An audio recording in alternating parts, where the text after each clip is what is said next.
आप सबको नमस्कार। आवाज़ आ रही? मेरे साथ मंच पर उपस्थित हमारे वरिष्ठ नेता और साथी, सबसे पुराने, मैं क्रमवार नहीं कहूँगा, सबसे बड़ी हमारी अध्यक्षा भी रही हिमाचल कांग्रेस की, हमारे साथ संसद में सदस्य रही श्रीमती विप्लव ठाकुर जी, मेरे बाजू में चौधरी चंद्र कुमार जी, जिनका मेरा संबंध,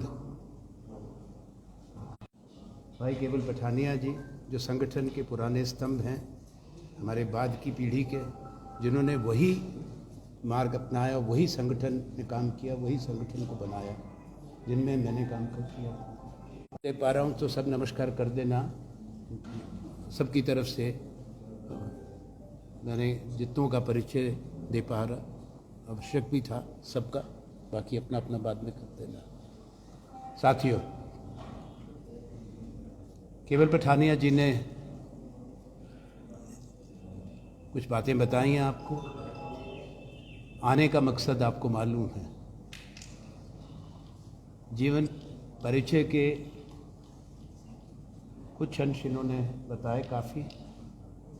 एक विस्तृत कागज़ आपको शीघ्र दे दिया जाएगा पार्टी के द्वारा, जिसमें तमाम वो काम हैं जो राष्ट्रीय और अंतर्राष्ट्रीय स्तर पर किए गए मेरे दशकों के सार्वजनिक जीवन के दौरान। मुझे कांग्रेस पार्टी के नेतृत्व का आदेश हुआ है और हमारे तमाम साथियों का स्नेहपूर्वक आग्रह कि मैं यहाँ विधानसभा क्षेत्र नहीं है, कोई ब्लॉक नहीं जहाँ मैं नहीं गया। विशेष तौर पे जब मैं हिमाचल युवक कांग्रेस का एक लंबे समय और बड़े चुनौतीपूर्ण से भरे समय में अध्यक्ष था, और उसके बाद भी आप में से जो पुराने हैं वो शायद वाकिफ होंगे कि एक ऐसे समय में हमारे दल ने, संगठन ने मुझे आशीर्वाद दिया, जिम्मेवारी दी, जब बहुत चुनौतियां हिंदुस्तान के सामने हैं। ये चुनाव दुनिया का सबसे बड़ा चुनाव है। देश की सुरक्षा से, रोजगार के अवसर पैदा करने से, बढ़ती महंगाई, आज देश में राजनीतिक संवाद में बहुत कटुता आ गई। देश में, समाज में लकीरें खींची जा रही। वो लोग जो पूरे देश की बात करते हैं, वो हिमाचल के अंदर भी लकीर खींचने की बात करते हैं। शिमला और कांगड़ा के बीच में लकीर खींचने की बात करते हैं, पर टेलीविज़न पर आके कहते हैं एक भारत श्रेष्ठ भारत। ये मेरा संदेश है उनको। चुनाव आते हैं, चुनाव चले जाते हैं, राजनीतिक संवाद में विनम्रता और शालीनता रहे, वो देश के प्रजातंत्र के हित में होगा। देश में आज आज़ादी के बाद की सबसे ज़्यादा बेरोजगारी, जो सरकारी आंकड़े हैं वो डबल डिजिट में दिखाते हैं, पर उसमें तमाम वो लोग नहीं गिने गए जो अंडर एम्प्लॉयड हैं या जो गांव में मनरेगा में हैं। शहरी और ग्रामीण, भैया इसको बंद कर दीजिए, दोनों जगह बेरोजगारी तेजी से बढ़ी है। सरकार आपको इन्फ्लेशन के बता देगी आंकड़े। अर्थव्यवस्था पे ऐसा तस्वीर पेश हो रही है, हमारा देश सही माने में आगे बढ़ना चाहिए। देश और समाज, इनके निर्माण में निरंतरता रहती है। कभी कोई भी सरकार, कोई भी समाज, कोई भी देश अपने निर्माताओं का, जिन्होंने आधारशिलाएं रखी हों, जिन्होंने निर्माण किया हो, उसमें बहुत लोग, केवल प्रधानमंत्री, पूर्व प्रधानमंत्री, पूर्व सरकारें, उनका तो योगदान है नीति बनाने में, संस्थाएं बनाने में। आज़ाद हिंदुस्तान की, जब एक गरीब देश था, साधन कम थे, सैकड़ों बरस के बाद आज़ाद हुए थे। 2014 में जहां डॉक्टर मनमोहन सिंह जी प्रधानमंत्री थे, ये याद दिलाना ज़रूरी है कि बेरोज़गारी के वो हालात नहीं थे जो आज हैं। कभी हिंदुस्तान के अंदर, तभी मैंने कहा कि आज़ादी के बाद सबसे ज़्यादा हुई,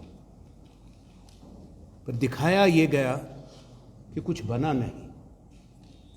क्या इस देश के अंदर बड़े संस्थान नहीं बनी थी? पंडित नेहरू ने आरंभ किया था सिलसिला, Indian institutes of technology, Indian institute of science, Indian institutes of management, पांच जो कायम हुए थे, उसको दुगने से ज़्यादा हमने किया हमारी सरकार में। और कहीं मेरा भी उसमें योगदान है, इसका मैं ज़रूर जिक्र करूँगा, भारत के एक वज़ीर होने के नाते, कैबिनेट मिनिस्टर होने के नाते। वो इस राज्य में भी हुआ, देश के अलग हिस्सों में। मैं इस राज्य, अपने प्रांत की और इस चुनाव क्षेत्र के भी ज़रूर जिक्र करूँगा। पर बेरोजगारी से आगे हट नीतियों की बात करें। अर्थव्यवस्था वो नहीं है जो दिखाई जाती है, दर्शाई जाती है। मैं ये कभी नहीं कहूँगा कि हम आगे नहीं बढ़े। तो साथियों, एक चीज़ बताऊँगा, ये जानना ज़रूरी है, ख़ास तौर पे नौजवानों के लिए, और कृपा करके इसको देखें, सुने। प्रथम औद्योगिक क्रांति जब विश्व में आई थी, वो इंग्लैंड में आई थी, ब्रिटेन में आई थी। उनको अपनी जीडीपी को दुगना करने के लिए 12 बरस लगे थे। दूसरी औद्योगिक क्रांति दुनिया में अमेरिका में आई थी 1940 के दशक में, द्वितीय विश्व युद्ध से पहले, और उसके बाद बहुत निर्माण हुआ, उसका बहुत बड़ा एक्सपेंशन हुआ। उनको भी 12 बरस लगे। पहला देश दुनिया में जिसने एक दशक में दुगना करा अपनी जीडीपी को, वो जापान था, जो देश बर्बाद कर दिया गया था, जिस पर परमाणु बम फेंके गए थे द्वितीय विश्व युद्ध के अंदर। उसके बाद दूसरा देश बना दक्षिण कोरिया, दोनों एशिया के मुल्क थे।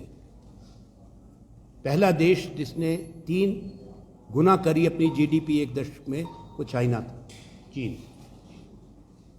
और भारत पहला देश विश्व का बना जिसने कांग्रेस और यूपीए सरकार में, जब एक अर्थशास्त्री प्रधानमंत्री डॉक्टर मनमोहन सिंह के रूप में, जिसने एक दशक में 2004 और 14 के बीच में अपनी जीडीपी को 4 गुना किया।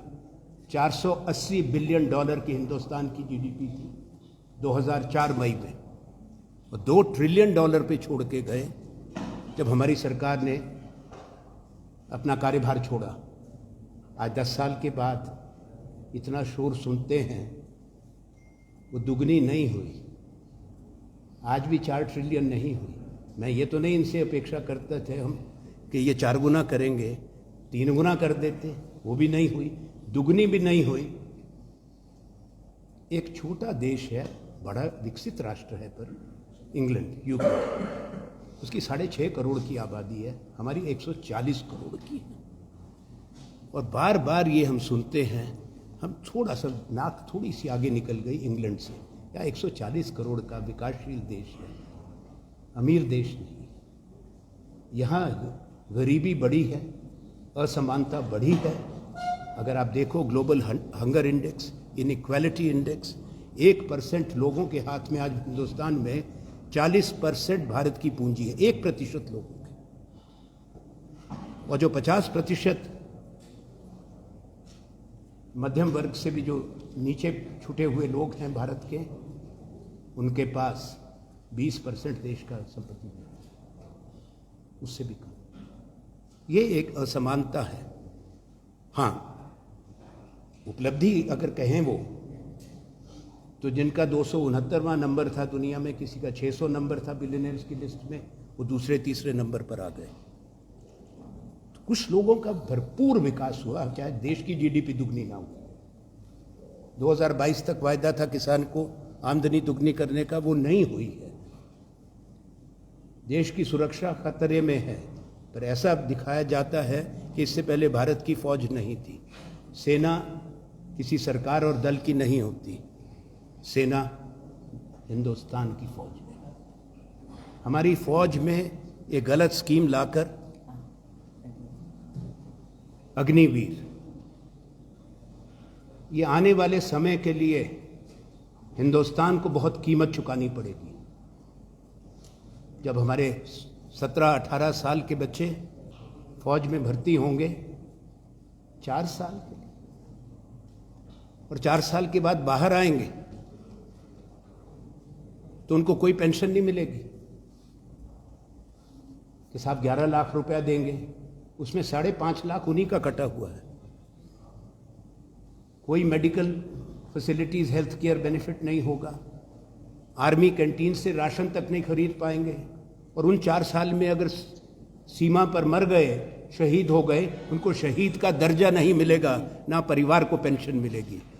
इसलिए सबसे प्राथमिकता, मैं स्वयं मैनिफेस्टो कमेटी का सदस्य था, मैं चंद्र जी से, विप्लव जी से, इन सबसे बात कर रहा था। हमने इंसिस्ट किया कि स्पष्ट रूप में देश के नौजवानों को कह दें कि सरकार बदलेगी और हम ये अग्निवीर को स्क्रैप करेंगे, किसी हालत में इसको नहीं रखेंगे। इन बच्चों को शादी नहीं होती। मेरे पास सुरक्षा में कर्मी हमारे साथ भी हैं, वो बताते हैं साहब इनको कुछ करिए, क्योंकि लोग इनको गांव में लड़की नहीं देते शादी के लिए, कहते हैं कच्चा फौजी है या पक्का फौजी है।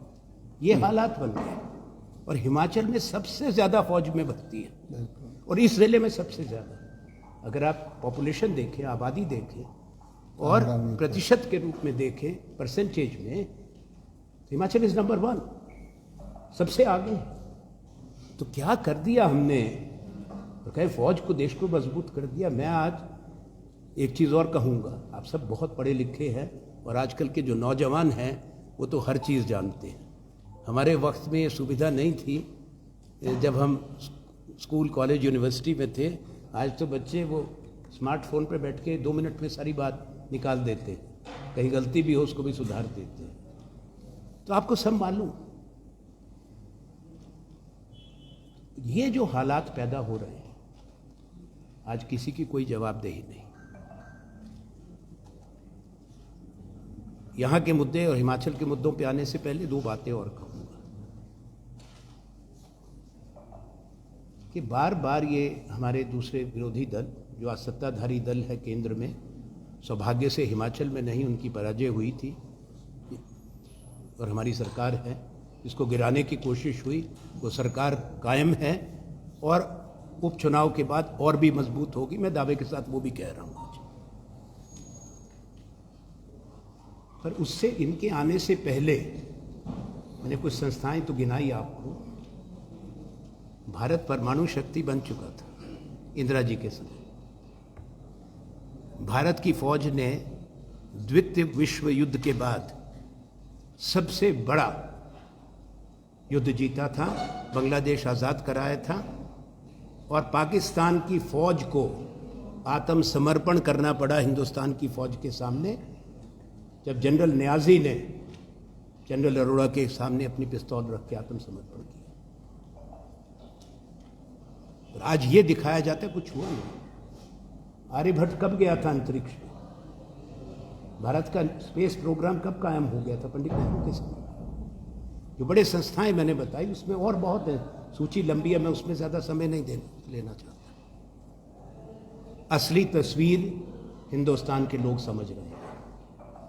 हिमाचल के और कांगड़ा के, चंबा के जो मतदाता हैं वो जागरूक हैं, वो समझते हैं देश और दुनिया में क्या हालात हैं। आज चाहे 100 बार दोहराया जाए, पर असली बात जहाँ रोकी जाती है आप लोगों की भी ज़बान, हमारी तो नहीं। अगर कोई एडिटिंग हो जाती है, नए सर्कुलर आ जाते हैं सूचना प्रसारण मंत्रालय के, नए वॉच डॉग्स बना दिए जाते हैं कि क्या बोलोगे, क्या दिखाओगे। ये भी हो रहा है मीडिया के साथ। अभिव्यक्ति की आज़ादी जो संविधान देता है, उस पर निरंतर प्रहार हो रहा है, निरंतर। सुप्रीम कोर्ट ने बचाया, मीडिया को ही बचाया, वरना तो लगा दी थी लगाम चुनाव से पहले, और ठीक चुनाव से पहले लगाई। ये सोचिए इसके बारे में कितनी गंभीर बात है। आज़ाद हिंदुस्तान में अगर ये चीज़ छिन जाए, और वो संस्थाएं जो निष्पक्ष होनी चाहिए, अगर वो पक्षपात में लग जाएं और लोगों को आहत करने में लग जाएं, निशाना बनाने में लग जाएं, वो देश के प्रजातंत्र के लिए खतरा है। पर उसके बावजूद लोग समझ रहे हैं। इस चुनाव में मुझे हैरानी होती है। मेरा 5 दशक का, मैं बहुत छोटी उम्र में आ गया था जब स्टूडेंट एक्टिविस्ट के रूप में 18 बरस की उम्र से हम शुरू हो गए थे। ये नहीं कि हमारे माता पिता चाहते थे कि हम छात्र आंदोलन करें और ये काम करें, पर मुझे हैरानी है। हमने बहुत चुनाव देखे हैं, हमारे साथियों ने बहुत चुनाव लड़ाए हैं कि चुनाव हुआ नहीं, नोटिफिकेशन आई नहीं, कितनी सीट आएगी उसका नारा बन गया। अब की बार 400 पार। ये 400 पार नहीं, 300 पार नहीं, 250 पार नहीं, मैं आज कह के जा रहा हूँ। वो ये 2019 और 14 की हवा नहीं है, इनकी हवा निकल रही है पूरे हिंदुस्तान में। ये वक्त बताएगा। कोई गलतफहमी नहीं होनी चाहिए। और कांग्रेस पार्टी के हौसले बुलंद हैं। हम एक राष्ट्रीय दल है। ठीक है, हमने पराजय देखी, हमने पहले भी देखी है, पर कांग्रेस पार्टी इस देश की आत्मा की आवाज़ रही है। हम एक समावेशी संगठन है। हम देश में बंटवारा नहीं करते, समाज में बंटवारा नहीं करते। हमने कभी बढ़ावा क्षेत्रवाद और जातिवाद को नहीं दिया। हमने कभी सांप्रदायिकता को नहीं बढ़ाया, ना हमारे लोग वो जबान बोलते हैं। इस चुनाव में देश को, हिमाचल को, हमारे चुनाव क्षेत्र को ये भी तय करना है कि देश के हालात बदलने में हमारी आवाज़ जुड़ती है और कितनी मजबूती से जुड़ती है। वो बड़ा अहम भूमिका निभाएगी। अब मैं हिमाचल की तरफ लौट के आऊँ, हम आपको एक कागज़ देंगे, जानकारी पूरी तो नहीं है, सूची हमारे साथियों ने बनाई है, कार्यालय ने और साथियों ने ये लेके आए हैं। पर देश के अंदर मेरी स्वयं की प्रतिबद्धताएं और प्राथमिकता जो मेरे सरकार और दल से जुड़ी रही, वो नीतियां बनाना और संस्थाएं बनाना है।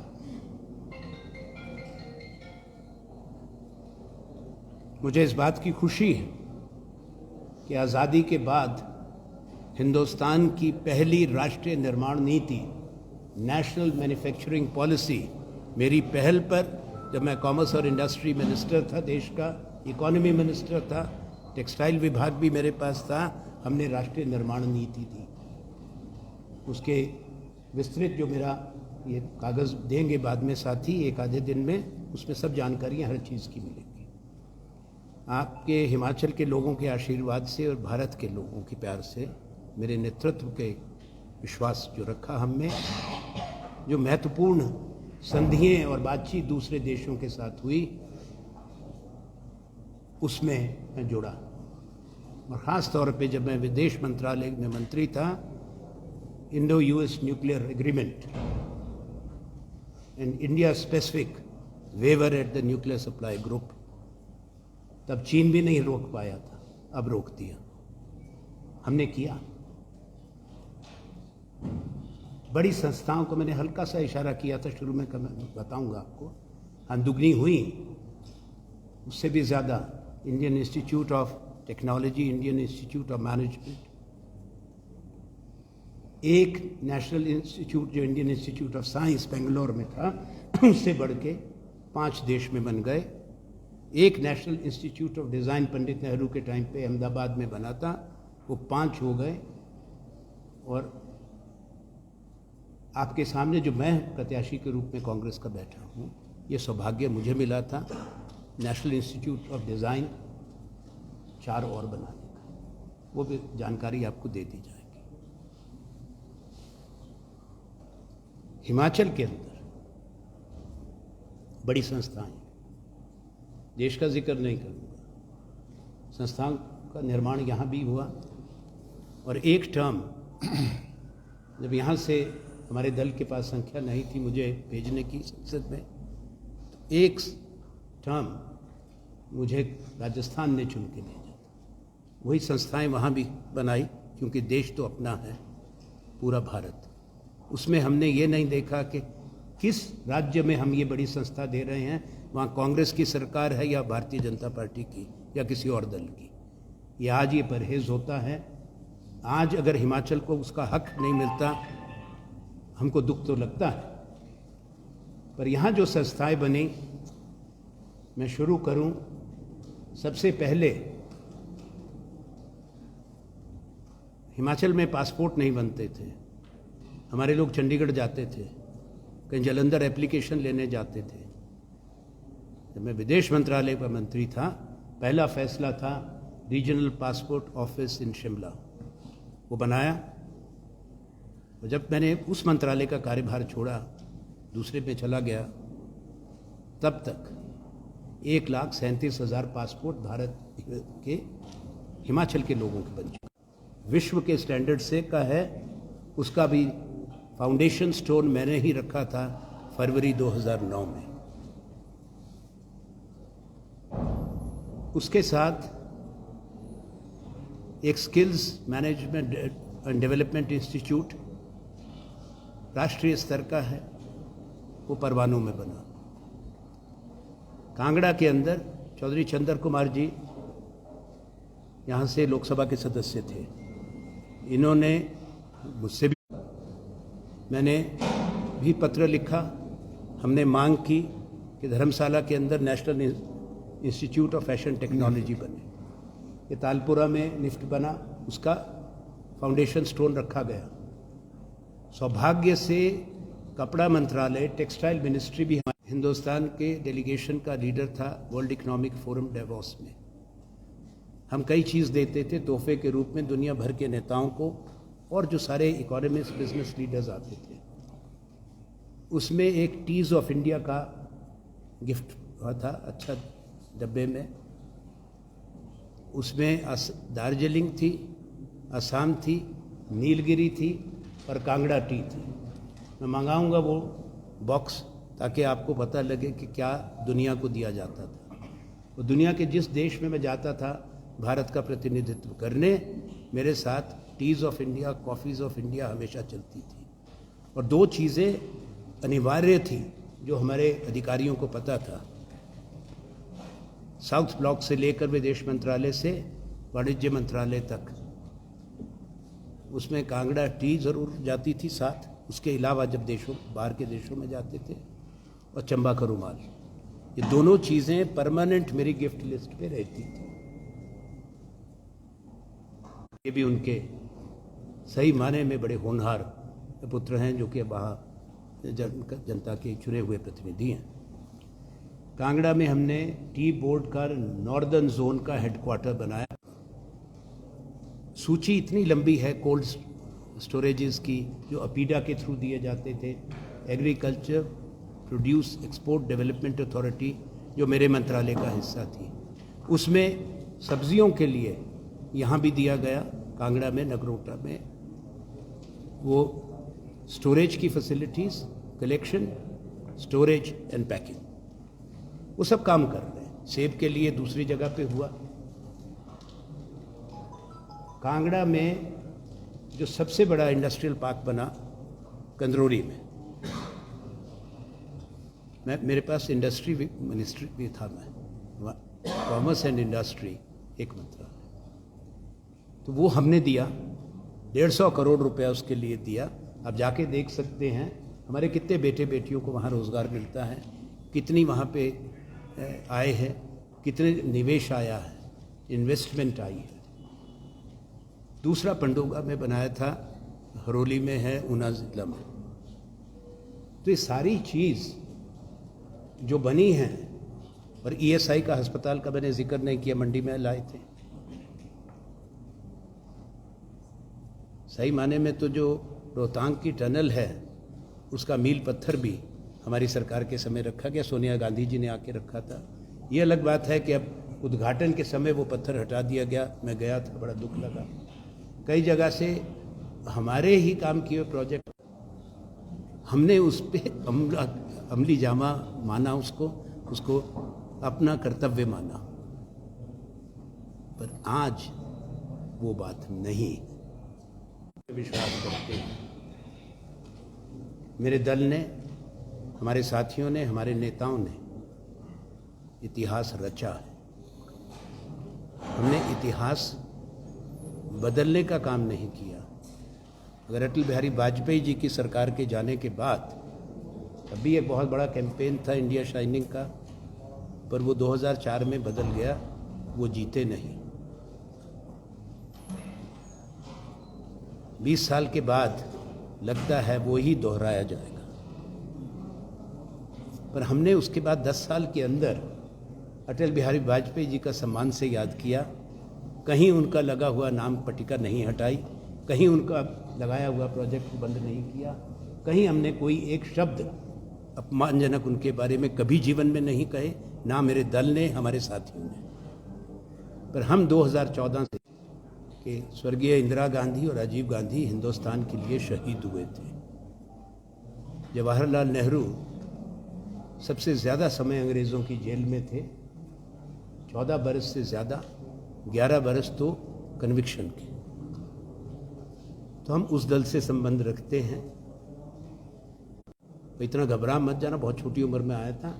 मेरे अंदर आज भी वो ऊर्जा है, आज भी वो क्षमता है, क्योंकि जो छात्र आंदोलन और युवक आंदोलन से निकले हैं, और ये कृपा है, मैं अपना सौभाग्य मानता हूँ, प्रभु कृपा भी, कि हम तंदुरुस्त भी हैं, आवाज़ भी बुलंद है, सक्षम भी हैं, और हमारे साथी भी। ये चुनाव मेरा दल लड़ रहा है, ये चुनाव भारतीय राष्ट्रीय कांग्रेस लड़ रही है। और कहा जाए कि कौन, ये मजबूत बैठे हैं। इस ज़िले के अंदर हमारी बड़ी जीत हुई थी, चंबा में भी हमारे अच्छे प्रदर्शन रहा, परफॉर्मेंस रही। हम पूरे विश्वास के साथ कि हमारे काम को देखते हुए, योगदान को देखते हुए, नीतियों को देखते हुए, संस्थाओं के निर्माण को देखते हुए, और 52 साल के जीवन में ये मैं कहना चाहूँगा एक शब्द, आप सब लोग वाकिफ़ हैं और हमारे मुखालिफ भी वाकिफ़ हैं कि एक छाया मेरे सार्वजनिक जीवन पर और एक प्रश्न चिन्ह नहीं रहा। I have an unblemished record in public life of over 5 decades, and I have come here to serve Kangra and Chamba. धन्यवाद। सर, एक बताएं परिचय देके। आप जरा। कांगड़ा संसदीय क्षेत्र से आप कांग्रेस के प्रत्याशी हैं, जाहिर सी बात है आप कैंपेनिंग शुरू होगी, तो किन मुद्दों को लेकर, क्या आगे जो स्थानीय मुद्दे हैं उनको लेकर आप जनता के बीच में जाएंगे, राष्ट्रीय मुद्दे जाएंगे, या फिर आपने जो माजी में काम किए हैं उनको जनता तक पहुंचाएंगे, और कैसे पहुंचाएंगे? देखिए, पार्टी में जो काम किए हैं भैया, कांग्रेस सरकार में थी, वो देश के काम थे। तो कांग्रेस ने अपने लिए ये संस्थाएं नहीं बनाई थी, कांग्रेस ने अपने लिए थोड़े परमाणु शक्ति बनाई थी, अपने लिए थोड़े हमने स्पेस साइंस को आगे बढ़ाया था। और जो हमारे आज सैटेलाइट्स होते हैं, देश के काम होते हैं। जो मैंने संस्थाएं गिनाई वो देश की थी, तो निजी नहीं होता दल का। जिस दल की सरकार है वो राष्ट्र निर्माण में अपना काम करती है।